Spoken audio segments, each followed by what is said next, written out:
দৈর্ঘ্য আর প্রস্থ হয় তাদের ক্ষেত্রফলের ফর্মুলা কি? এক্স হয়। এটা কত দেওয়া আছে? 24 হলো। পরিসীমা, পরিসীমার ফর্মুলা কি? 2 ইন্টু দৈর্ঘ্য প্লাস প্রস্থ, 2 ইন্টু দৈর্ঘ্য প্লাস প্রস্থ। এটার ভ্যালু কত দেওয়া আছে? 20। তো এক্স প্লাস ওয়াই এর ভ্যালু কত?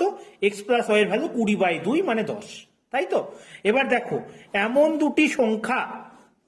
দুটি সংখ্যা দেখো, ভাবো মনে মনে, যাদের যোগফল 10 গুণফল 24 কি হতে পারে? যোগফল 10, 1 আর 9 হতে পারে? হবে না, কেন? গুণফল, যোগফল 10, 1 আর 9 হতে পারে, গুণফল কিন্তু 9 হয়ে যাচ্ছে, হলো।